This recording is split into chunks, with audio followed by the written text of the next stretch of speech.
ನಮಸ್ಕಾರ ಸ್ನೇಹಿತರೆ. ಶ್ರೀ ಕೃಷ್ಣ ಸಂದೇಶ ನಮ್ ರೀಲ್ಸ್ ಯೂಟ್ಯೂಬ್ ಚಾನೆಲ್ಗೆ ನಿಮಗೆಲ್ಲರಿಗೂ ಸ್ವಾಗತ. ಭಗವಂತನ ಪ್ರಭಾವದ ಶಕ್ತಿ ಆವರಿಸದೇ ಇರುವ ವಸ್ತುವೇ ಇಲ್ಲ ಈ ಭೂಮಿಯಲ್ಲಿ. ಭಗವಂತನ ಪ್ರಭಾವವು ಭೂಮಿಯ ಮೇಲಿನ ಎಲ್ಲ ವಸ್ತುಗಳಲ್ಲಿಯೂ ಆವರಿಸಿರುತ್ತದೆ ಎಂಬುದರ ಅರ್ಥವನ್ನು ಭಗವದ್ಗೀತೆಯ 11ನೇ ಅಧ್ಯಾಯದ 37ನೇ ಶ್ಲೋಕದಲ್ಲಿ ಹೀಗೆ ಹೇಳಲಾಗಿದೆ. ಬ್ರಹ್ಮನಿಗೂ ಶ್ರೇಷ್ಠನಾದ ಮಹಾತ್ಮನೆ, ನೀನು ಆದಿ ಸೃಷ್ಟಿಕರ್ತನು. ಆದುದರಿಂದ ಅವರು ನಿನಗೆ ಭಕ್ತಿಪೂರ್ವಕ ಪ್ರಣಾಮಗಳನ್ನು ಏಕೆ ಅರ್ಪಿಸಬಾರದು? ನೀನು ಅನಂತನು, ದೇವತೆಗಳ ದೇವನು, ಜಗನ್ನಿವಾಸನು. ನೀನು ಅಜೇಯನಾದ ಮೂಲನು, ಎಲ್ಲ ಕಾರಣಗಳ ಕಾರಣನು, ಈ ಐಹಿಕ ಅಭಿವ್ಯಕ್ತಿಗೆ ಅತೀತನಾದವನು. ಅರ್ಜುನನು ಕೃಷ್ಣನಿಗೆ ಹೀಗೆ ಪ್ರಣಾಮ ಮಾಡಿ ಅವನು ಎಲ್ಲರ ಪೂಜೆಗೆ ಅರ್ಹನೆಂದು ಸೂಚಿಸುತ್ತಾನೆ. ಅವನು ಸರ್ವವ್ಯಾಪಿ, ಎಲ್ಲ ಆತ್ಮಗಳ ಆತ್ಮ. ಅರ್ಜುನನು ಕೃಷ್ಣನನ್ನು ಮಹಾತ್ಮ ಎಂದು ಸಂಬೋಧಿಸುತ್ತಾನೆ. ಮಹಾತ್ಮ ಎಂದರೆ ಕೃಷ್ಣನು ಅತ್ಯಂತ ಉದಾರಿ ಮತ್ತು ಅನಂತನು ಎಂದು ಅರ್ಥ. ಅನಂತ ಎನ್ನುವ ಶಬ್ದವು ಪರಮಪ್ರಭುವಿನ ಪ್ರಭಾವವು ಶಕ್ತಿಯು ಆವರಿಸದಿರುವ ವಸ್ತುವೇ ಇಲ್ಲ ಎನ್ನುವುದನ್ನ ತೋರಿಸುತ್ತದೆ. ದೇವೇಶ ಎಂದರೆ ಆತನು ಎಲ್ಲ ದೇವತೆಗಳನ್ನು ನಿಯಂತ್ರಿಸುತ್ತಾನೆ ಎಂದರ್ಥ. ಅವನು ಅವರೆಲ್ಲರಿಗಿಂತ ಉನ್ನತವಾದವನು ಎಂದು ಅರ್ಥ. ಅವನು ಇಡೀ ವಿಶ್ವಕ್ಕೆ ಆಶ್ರಯದಾತ. ಅವನಿಗಿಂತ ಶ್ರೇಷ್ಠರಾದವರು ಯಾರೂ ಇಲ್ಲ. ಆದುದರಿಂದ ಎಲ್ಲ ಪರಿಪೂರ್ಣ ಜೀವಿಗಳು, ಶಕ್ತಿವಂತರಾದ ದೇವತೆಗಳು ಅವನಿಗೆ ಗೌರವಪೂರ್ವಕ ಪ್ರಣಾಮಗಳನ್ನು ಅರ್ಪಿಸುವುದು ಯೋಗ್ಯ ಎಂದು ಅರ್ಜುನನು ಭಾವಿಸಿದನು. ಕೃಷ್ಣನು ಬ್ರಹ್ಮನಿಗಿಂತ ಶ್ರೇಷ್ಠನು ಎಂದು ಅರ್ಜುನನು ವಿಶೇಷವಾಗಿ ಪ್ರಸ್ತಾಪಿಸುತ್ತಾನೆ. ಏಕೆಂದರೆ ಕೃಷ್ಣನೇ ಬ್ರಹ್ಮನನ್ನು ಸೃಷ್ಟಿ ಮಾಡಿದವನು. ಗರ್ಭೋದ ಕಷಾಯಿ ವಿಷ್ಣುವಿನ ನಾಭಿಯಿಂದ ಬೆಳೆದ ಕಮಲದ ಕಾಂಡದಿಂದ ಹುಟ್ಟಿದವನೇ ಬ್ರಹ್ಮ.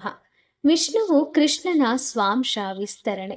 ಆದುದರಿಂದ ಬ್ರಹ್ಮನು ಮತ್ತು ಅವನಿಂದ ಹುಟ್ಟಿದ ಶಿವನು, ಇತರ ಎಲ್ಲ ದೇವತೆಗಳು ತಮ್ಮ ಗೌರವಪೂರ್ವಕ ಪ್ರಣಾಮಗಳನ್ನು ಕೃಷ್ಣನಿಗೆ ಸಲ್ಲಿಸಲೇಬೇಕು. ಶ್ರೀಮದ್ ಭಗವದ್ಗೀತೆಯಲ್ಲಿ ಶಿವನು, ಬ್ರಹ್ಮನು, ಅವರಂತಹ ಇತರ ದೇವತೆಗಳು ಭಗವಂತನನ್ನ ಪೂಜಿಸುತ್ತಾರೆ ಎಂದು ಹೇಳಲಾಗಿದೆ. ಅಕ್ಷರಂ ಎನ್ನುವ ಪದವು ಬಹಳ ಮಹತ್ವವಾದದ್ದು. ಈ ಭೌತಿಕ ಸೃಷ್ಟಿಯು ನಾಶವಾಗತಕ್ಕದ್ದು. ಆದರೆ ಪ್ರಭುವು ಈ ಭೌತಿಕ ಸೃಷ್ಟಿಯನ್ನ ಮೀರಿದವನು. ಅವನು ಎಲ್ಲ ಕಾರಣಗಳಿಗೆ ಕಾರಣನೂ ಆಗಿದ್ದಾನೆ. ಹೀಗಿರುವುದರಿಂದ ಈ ಭೌತಿಕ ಪ್ರಕೃತಿಯಲ್ಲಿರುವ ಬದ್ಧ ಆತ್ಮರಿಗಿಂತಲೂ ಭೌತಿಕ ವಿಶ್ವದ ಅಭಿವ್ಯಕ್ತಿಗಿಂತಲೂ ಶ್ರೇಷ್ಠನು. ಆದುದರಿಂದ ಅವನು ಸರ್ವಶ್ರೇಷ್ಠ ಪರಮಪ್ರಭು ಎಂದು ಕರೆಸಲ್ಪಡುತ್ತಾನೆ. ದೇವರು ಹೇಗೆ ದೊಡ್ಡವನು ಎಂದು ತಿಳಿದರೆ ಮನುಷ್ಯನು ಸಹಜವಾಗಿ ಶರಣಾಗುತ್ತಾನೆ. ದೇವರು ಹೇಗೆ ದೊಡ್ಡವನೆಂದು ನಾವು ತಿಳಿಯಬೇಕಾದರೆ ಭಗವದ್ಗೀತೆಯ 10ನೇ ಅಧ್ಯಾಯದ 6 ಮತ್ತು 7ನೇ ಶ್ಲೋಕವನ್ನು ಓದಬೇಕು. ಸಪ್ತರ್ಷಿಗಳು ಮತ್ತು ಅವರ ಪೂರ್ವದ 4 ಮಹರ್ಷಿಗಳು ಎಲ್ಲರೂ ನನ್ನಿಂದಲೇ ಬಂದರು, ನನ್ನ ಮನಸ್ಸಿನಿಂದ ಹುಟ್ಟಿದರು. ವಿವಿಧ ಲೋಕಗಳಲ್ಲಿರುವ ಜೀವಿಗಳೆಲ್ಲ ಅವರ ಸಂತಾನದವರೇ ಆಗಿದ್ದಾರೆ. ಪ್ರಭುವು ವಿಶ್ವದ ಜನತೆಯ ವಂಶವೃಕ್ಷವನ್ನು ಸಂಗ್ರಹವಾಗಿ ಕೊಡುತ್ತಿದ್ದಾನೆ. ಹಿರಣ್ಯಗರ್ಭ ಎಂದು ಕರೆಯುವ ಪರಮಪ್ರಭುವಿನ ಶಕ್ತಿಯಿಂದ ಮೊದಲು ಹುಟ್ಟಿದವನು ಬ್ರಹ್ಮ. ಬ್ರಹ್ಮನಿಂದ ಸಪ್ತರ್ಷಿಗಳು. ಅವರಿಗೆ ಮೊದಲು ಸನಕ, ಸನಂದ, ಸನಾತನ ಮತ್ತು ಸನತ್ಕುಮಾರ ಎನ್ನುವ 4 ಮಹರ್ಷಿಗಳು ಮತ್ತು ಮನುಗಳು ರೂಪ ಪಡೆದುಕೊಂಡರು. ಈ 25 ಮಂದಿ ಮಹರ್ಷಿಗಳು ವಿಶ್ವದ ಎಲ್ಲಾ ಜೀವಿಗಳ ಪ್ರಜಾಪತಿಗಳೆಂದು ಹೆಸರಿಸಲಾಗಿದೆ. ಪ್ರತಿಯೊಂದು ಲೋಕವು ವಿವಿಧ ಬಗೆಗಳ ಜನಗಳಿಂದ ತುಂಬಿ ಹೋಗಿದೆ. ಅವರೆಲ್ಲರೂ ಈ 25 ಮಂದಿ ಪ್ರಜಾಪತಿಗಳ ಸಂತಾನರು. ಸೃಷ್ಟಿ ಮಾಡುವುದು ಹೇಗೆ ಎನ್ನುವುದನ್ನು ತಿಳಿಯುವ ಮೊದಲು ಬ್ರಹ್ಮನು ದೇವತೆಗಳ ಲೆಕ್ಕದ 1,000 ವರ್ಷಗಳ ಕಾಲ ತಪಸ್ಸು ಮಾಡಿದ. ಆ ನಂತರ ಬ್ರಹ್ಮನಿಂದ ಸನಕ, ಸನಂದ, ಸನಾತನ ಮತ್ತು ಸನತ್ ಕುಮಾರ ಇವರು ಬಂದರು. ಅನಂತರ ರುದ್ರ, ಅನಂತರ ಸಪ್ತರ್ಷಿಗಳು. ಈ ರೀತಿಯಾಗಿ ಎಲ್ಲ ಬ್ರಾಹ್ಮಣರು, ಕ್ಷತ್ರಿಯರು ದೇವೋತ್ತಮ ಪರಮಪುರುಷನ ಶಕ್ತಿಯಿಂದ ಹುಟ್ಟಿದರು. ಬ್ರಹ್ಮನನ್ನು ಪಿತಾಮಹ ಅಥವಾ ಅಜ್ಜ ಎಂದು, ಕೃಷ್ಣನನ್ನು ಪಿತಾಮಹ ಅಥವಾ ಅಜ್ಜನ ತಂದೆ ಎಂದು ಕರೆಯುತ್ತಾರೆ. ಇದನ್ನು ಭಗವದ್ಗೀತೆಯ 11ನೇ ಅಧ್ಯಾಯದಲ್ಲಿಯೂ ಹೇಳಲಾಗಿದೆ. ನನ್ನ ಈ ಐಶ್ವರ್ಯವನ್ನು ಮತ್ತು ಯೋಗ ಶಕ್ತಿಯನ್ನು ಯಥಾರ್ಥವಾಗಿ ತಿಳಿದವನು ಪರಿಶುದ್ಧ ಭಕ್ತಿ ಸೇವೆಯಲ್ಲಿ ತೊಡಗುತ್ತಾನೆ. ಈ ವಿಷಯದಲ್ಲಿ ಸಂಶಯವಿಲ್ಲ. ಆಧ್ಯಾತ್ಮಿಕ ಪರಿಪೂರ್ಣತೆಯ ಅತ್ಯುನ್ನತ ಶಿಖರವೆಂದರೆ ದೇವೋತ್ತಮ ಪುರುಷನ ಅರಿವನ್ನ ಪಡೆದುಕೊಳ್ಳುವುದು. ಪರಮಪ್ರಭುವಿನ ವಿವಿಧ ಸಿರಿಗಳಲ್ಲಿ ದೃಢವಾದ ವಿಶ್ವಾಸವಿಲ್ಲದಿದ್ದರೆ ಮನುಷ್ಯನು ಭಕ್ತಿ ಸೇವೆಯಲ್ಲಿ ನಿರತನಾಗಲಾರ. ಸಾಮಾನ್ಯವಾಗಿ ಜನರಿಗೆ ದೇವರು ದೊಡ್ಡವನೆಂದು ಗೊತ್ತು, ಆದರೆ ದೇವರು ಹೇಗೆ ದೊಡ್ಡವನು ಎನ್ನುವುದು ವಿವರವಾಗಿ ತಿಳಿದಿಲ್ಲ.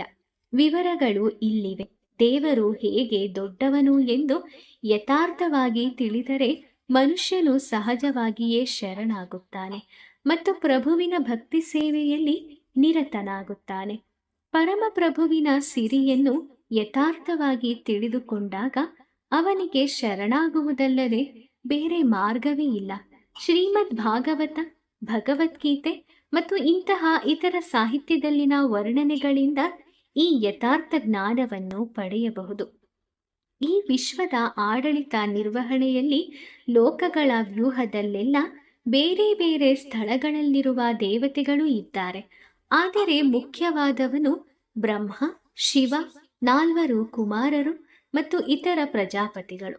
ವಿಶ್ವದ ಜನತೆಯ ಪ್ರಜಾಪತಿಗಳು ಹಲವರು. ಅವರೆಲ್ಲರೂ ಪರಮಪ್ರಭು ಶ್ರೀ ಕೃಷ್ಣನ ಸಂತಾನ. ದೇವೋತ್ತಮ ಪರಮಪುರುಷನಾದ ಕೃಷ್ಣನು ಎಲ್ಲ ಪರಮಪ್ರಭುವಿನ ಸಿರಿಗಳಲ್ಲಿ ಇವು ಕೆಲವು. ಅವುಗಳಲ್ಲಿ ದೃಢ ನಂಬಿಕೆಯು ಉಂಟಾದಾಗ ವ್ಯಕ್ತಿಯು ಬಹಳ ಶ್ರದ್ಧೆಯಿಂದ ಮತ್ತು ಯಾವುದೇ ಸಂಶಯವಿಲ್ಲದೆ ಕೃಷ್ಣನನ್ನ ಒಪ್ಪಿಕೊಳ್ಳುತ್ತಾರೆ ಮತ್ತು ಭಕ್ತಿ ಸೇವೆಯಲ್ಲಿ ನಿರತರಾಗುತ್ತಾರೆ. ಪ್ರಭುವಿನ ಭಕ್ತಿ ಸೇವೆಯಲ್ಲಿ ಮನುಷ್ಯನ ಆಸಕ್ತಿಯನ್ನು ಹೆಚ್ಚಿಸುವುದಕ್ಕೆ ಈ ಖಚಿತವಾದ ಜ್ಞಾನವು ಅಗತ್ಯವಾಗುತ್ತದೆ. ಕೃಷ್ಣನು ಎಂತಹ ಮಹಾನುಭಾವ ಎನ್ನುವುದನ್ನು ತಿಳಿದುಕೊಳ್ಳುವುದನ್ನು ಅಲಕ್ಷ್ಯ ಮಾಡಬಾರದು. ಏಕೆಂದರೆ ಕೃಷ್ಣನ ಮಹಾತ್ಮೆಯನ್ನು ತಿಳಿದವನು ಪ್ರಾಮಾಣಿಕವಾದ ಭಕ್ತಿ ಸೇವೆಯಲ್ಲಿ ನಿಶ್ಚಲನಾಗಿ ಇರುತ್ತಾನೆ. ಸ್ನೇಹಿತರೆ, ಈ ಸಂದೇಶ ನಿಮಗೆ ಇಷ್ಟ ಆಗಿದ್ರೆ ವಿಡಿಯೋನ ಲೈಕ್ ಮಾಡಿ, ಶೇರ್ ಮಾಡಿ, ಹಾಗೆ ನಿಮ್ಮ ಅನಿಸಿಕೆಯನ್ನು ಕಮೆಂಟ್ ಮಾಡಿ. ಇದೇ ರೀತಿಯಾದಂತಹ ಭಗವದ್ಗೀತೆಯ ವಿಚಾರಗಳನ್ನು, ಸಂದೇಶಗಳನ್ನು ತಿಳ್ಕೊಳ್ಳೋಕ್ಕೋಸ್ಕರ ನಮ್ಮ ರೀಲ್ಸ್ ಯೂಟ್ಯೂಬ್ ಚಾನಲ್ಗೆ ಸಬ್ಸ್ಕ್ರೈಬ್ ಮಾಡ್ಕೊಳ್ಳಿ. ಮುಂದಿನ ವಿಡಿಯೋದಲ್ಲಿ ಇನ್ನೂ ಉತ್ತಮ ವಿಚಾರಗಳೊಂದಿಗೆ ಮತ್ತೆ ನಿಮ್ಮನ್ನು ನಾನು ಭೇಟಿ ಮಾಡ್ತೀನಿ. ಓಂ ಶ್ರೀ ಕೃಷ್ಣಾಯ ನಮಃ. ಆ ಕೃಷ್ಣ ಪರಮಾತ್ಮ ನಿಮ್ಮೆಲ್ಲರಿಗೂ ಒಳ್ಳೆಯದನ್ನು ಮಾಡಲಿ. ಧನ್ಯವಾದಗಳು.